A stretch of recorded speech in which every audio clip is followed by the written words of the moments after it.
Es tehmu cik akeh ra? Masih. Ya kono didol goblok. Ngono. Oh kon borong. Oh kon borong. Es tehmu cik akeh ra? Masih. Ya kono didol goblok. Ngono.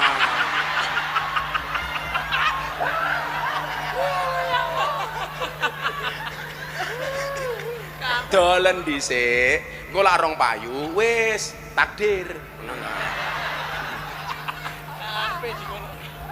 Jadi ana cerita tasawuf niku, ana bakul es karo bakul bakso niku jejer.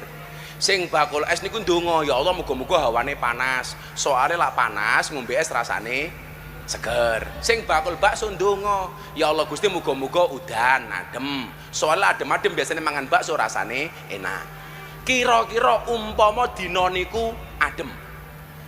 Berarti dongane bakul es niku kira-kira diijabah apa mboten?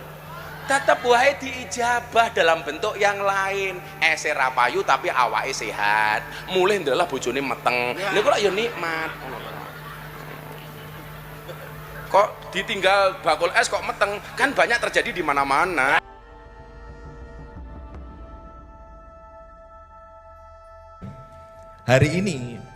Hari-hari ini lagi viral berita seorang Gus.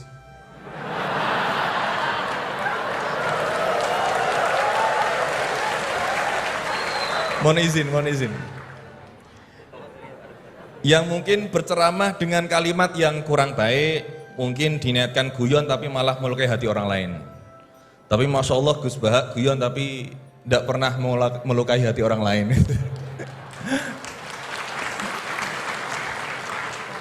Nah, pertanyaan saya Gus, ngapunten, karena ini pasti ke Gus Bahak, tidak mungkin ke Gus Quraisy Shihab, tidak mungkin.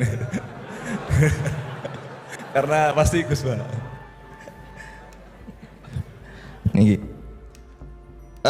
Sebenarnya sejarah panggilan Gus ini seperti apa gitu? Apakah hanya dimaknai Gus ini adalah anaknya Kiai terus dipanggil Gus, atau bahkan mantunya Kiai saja, kalau jenengan katanya Gus naturalisasi gitu. Atau Gus swasta atau apa itu, atau bahkan bukan siapa-siapa kemudian bisa dipanggil Gus, sehingga misalkan kita sekarang bisa ini berlomba-lomba menjadi Gus bareng-bareng, jadi pokoknya lomba-lomba.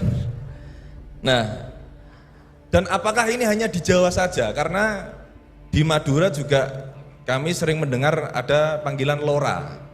Lah ini sejarahnya sebenarnya apa gitu loh. Apakah juga kalau sudah menjadi kiai tidak bisa menjadi Gus lagi? Atau kalau sudah menjadi Gus tidak bisa naik menjadi kiai? Gitu ya. Itu pertanyaan yang kedua saya. Dan nyuwun sewu, di zaman Rasulullah itu apakah putranya Rasulullah juga dipanggil Gus? Kan juga tidak kan.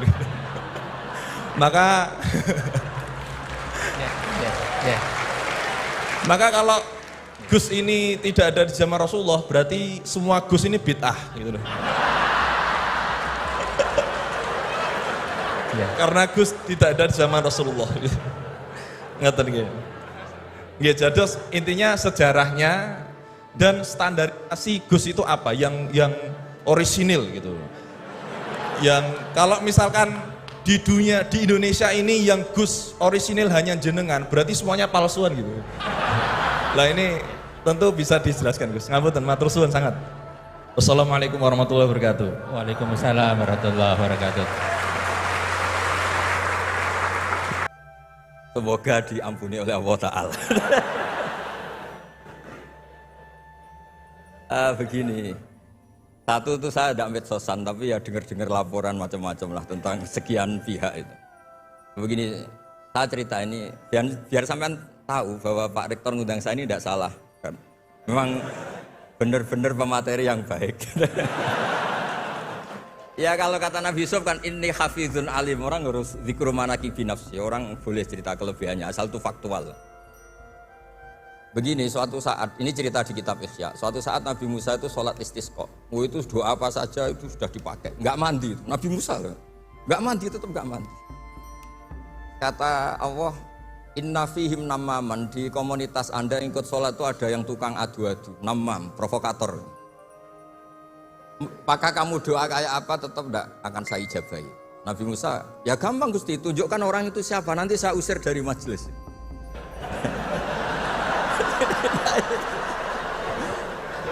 Jawabnya Allah itu lucu. Saya ini orang yang mengharamkan namam, mengharamkan namimah. Kalau saya menunjuk orang itu berarti saya juga namam. Intinya itu Allah terus mengabaikan sekian peristiwa namam. Jadi kalau pertanyaan provokatif terus kayak gitu tuh mesti diabaikan oleh Allah Ta'ala. Karena nanti repot itu. Repot. Memang saya termasuk Gus yang asli itu jelas kalau itu.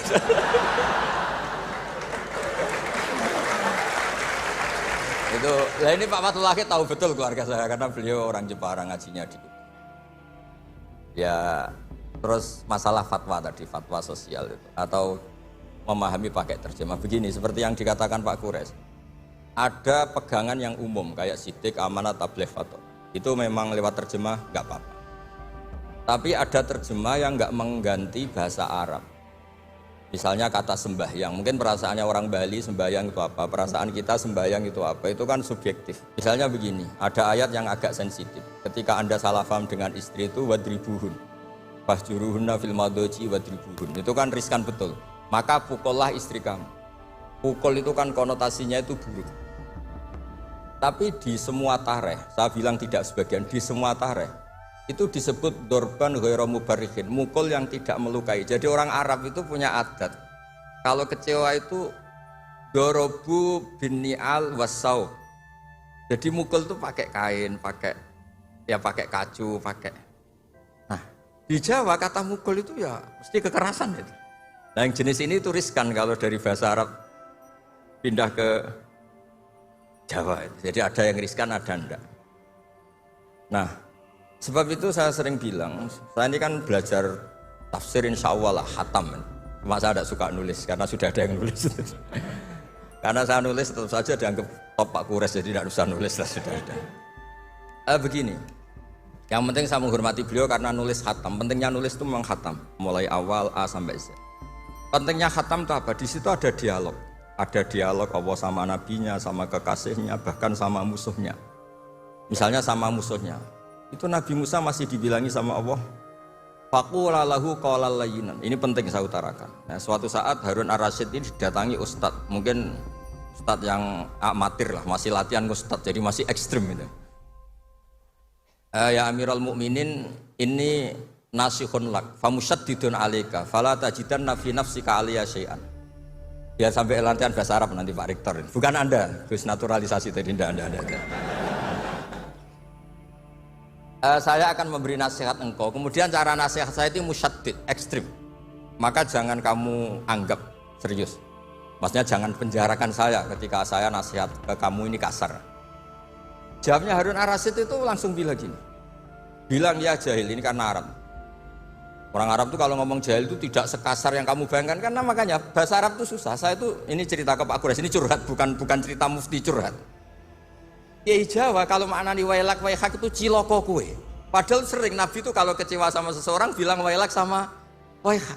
Akhirnya santri tanya, lo katanya Nabi itu halus sopan santun kok ngendikan wailak waihak, yang artinya itu celaka kamu. Ada orang tanya Nabi dan orang itu tidak paham. Nabi ngendikan apa? Sakilat ka umuk. Cek siale mbokmu dan anak kue. Diterangkan enggak paham.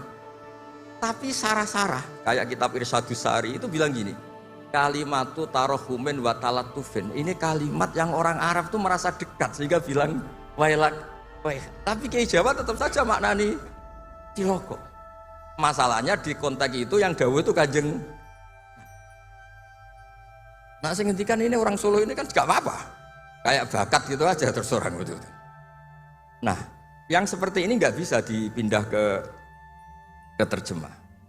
Dan itu saya teliti dari sekian tradisi, ya tadi kayak wadribuhun. Makanya terus ulama nyusuli dorban ghairu mubarrihin, mukul tapi tidak melukai. Karena orang Arab itu biasa kecewa mukul pakai peci. Tapi kalau orang Jawa gak bayang mukul. Kedua misalnya contoh mahar. Orang Arab kalau masih mahar itu banyak. Karena jumlah mahar banyak, kemudian setelah suami istri hubungan intim, setelah dicerai itu kadang kepikiran ngambil karena maharnya misalnya Alphard 1 miliar gedung, sehingga harus ada pelarangan mengambil ulang mahar. Wa in aradtum istibdala zawji makana zawji wa ataitum isdahunna qintaran fala ta'khudhu minhu syai'a. Atakhudunahu buhtana wa itsmam mubina. Terus wa kaifa ta'khuduna? Mahar yang sudah kamu kasihkan jangan kamu tarik lagi. Wong kamu sudah hubungan suami istri kok maharnya ditarik lagi. Jangan. Kenapa ada kata jangan ambil lagi? Karena maharnya itu alpat, gedung, uang 1 miliar. Dulu Pak Rektor ketika nikah itu seperangkat alat sholat, gak dilarang juga gak akan diambil itu. Artinya gini, gak mungkin andikan Quran turun di Indonesia ada kata fala ta'khudhu minhu syai'a 100.000 seperangkat alat. Saya jadi kiai itu sampai bosen karena tiap nikahkan tuh maharnya seperangkat alat sholat. Itu kalau sudah nikah 10 tahun bentuknya sudah kayak apa ya? Itu nggak usah Allah repot-repot bilang jangan ambil lagi, jangan ambil lagi. Nah, itu kondisi yang antara kita dan tradisi Arab itu beda. Dan saya belajar tafsir sampai segitunya, makanya nggak salah lah kalau saya diundang itu nggak salah. Maksud saya yang naturalisasi tadi ya nggak usah diundang gitu loh. Kalau nggak memenuhi kualifikasi tafsir loh ya. Ya karena kalau nggak memenuhi kualifikasi apa tafsir. Tapi jangan terus ngundang saya terus, nggak mau juga saya itu. Nah tadi yang pertanyaannya Pak dosen Pak Ghafur tadi. Nanti Pak Kores nambahin. Hukum sosial itu memang nggak pernah mengikat di semua sisi ya, karena memang patokannya itu begini. Saya ambilkan contoh di Quran ya, karena ini memang tema tafsir. Di hal-hal sosial itu kekasihnya Allah pun didhawuhi Allah begini. Wa in adri la'allahu fitnatul lakum wa mata'un ilal akhir. Wa ma adri ma yuf'alu bi wala bikum. Jadi Nabi misalnya mau perang, misalnya perang apa itu, Allah terus bilang, Muhammad kamu tenang saja, pasti menang. Enggak. Karena kalau dibilang begitu nanti kendilnya Nabi atau keberanian Nabi dikira karena ada jaminan, tetap. Sehingga nyuwun sewu Nabi juga pernah mengalami perang menang di Badar, pernah mengalami kalah di Uhud. Jadi di bab-bab sosial itu memang Allah membiarkan hukum sosial yang berjalan. Sampai Ibnu Khaldun ngendikan begini, saya masih ingat betul dan itu saya pegang. Nabi sebagai Nabi itu kena aturan hukum sosial. Meskipun beliau punya mukjizat kayak apa, ketemu orang harus santun, ketemu anak kecil harus sayang, ketemu orang sepuh harus hormat. Andai kan Nabi bisa terbang ke langit sekalipun Mi'raj, tapi ketemu anak kecil nampar, ketemu orang sepuh ngeludahi, tetap gak diterima oleh publik. Walau kunta faddan ghalidal qalbi lan faddu min khawlik. Betapa pentingnya tata krama sosial. Kata Ibnu Khaldun, hadza Rasulullah man uyyida bil kauni kulli. Ini Rasulullah orang yang di backup sekian alam raya, tapi sekali melanggar tata krama sosial, tetap lan faddu min khawlik, orang akan bubar. Sampai ngegoskan saya, sekarang tak pisoi. Wah Gus apa Gus kok mison, mesti langsung gitu. Ya coba misalnya sekarang nyon sewu saya ngeludahi Pak Rektor, langsung dipecat ya. Artinya tatanan sosial, meskipun saya keramat. Makanya kata Ibnu Khaldun, hadza Rasulullah man uyyida bil kauni kulli law syaa. Ini Rasulullah orang yang bisa mengendalikan alam raya karena kekasih Allah. Itu saja kena aturan walau kunta faddan ghalidal qalbi lan faddu min khawlik. Kalau engkau salah tatanan sosial Muhammad, orang akan bubar.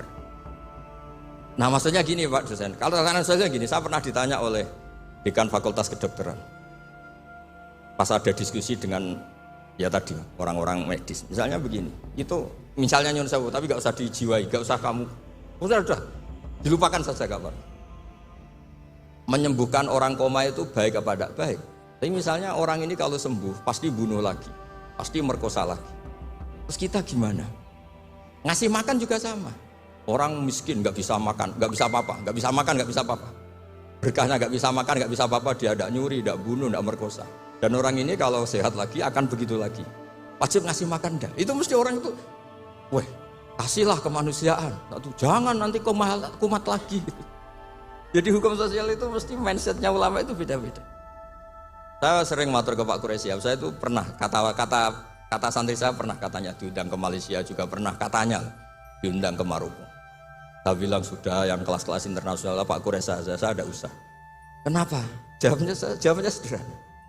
Nanti kalau saya sering keluar negeri, terus semua kiai seneng keluar negeri, terus yang ngulang pondok saya siapa? Wis gue iling-ilingan nak ning donya ono kiai desa sing alim, kata saya maksudnya kiai desa tapi maca kitab ya cek bener rofa nasab. Tapi saya seneng sama kiai-kiai yang keluar negeri karena ini mewakili syiar. Saya seneng sama UI karena syiar gini. Tapi saya jangan disuruh jadi kiai di UI. Nanti gajinya tetap. Kalau kiai kan sering dapat gaji min khaisu layah tasib. Kayaknya jumlahnya banyak saya Mas. Jadi yang hukum-hukum sosial tuh biarlah alam yang ya sudah setuju ya. Oh ya pokoknya gitu. Silakan Prof. Kures tadi terkait dengan pertanyaan panduan untuk memberikan pendapat, terutama pendapat hukum. Panduan dalam Islam untuk memberikan pendapat, terutama pendapat hukum karena punya implikasi kepada misalkan yang menjadi terdakwa.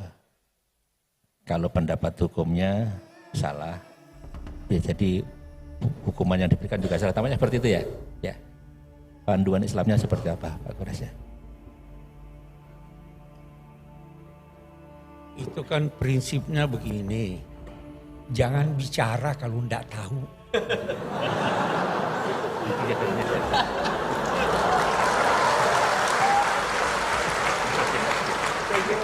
Itu jawaban yang paling singkat.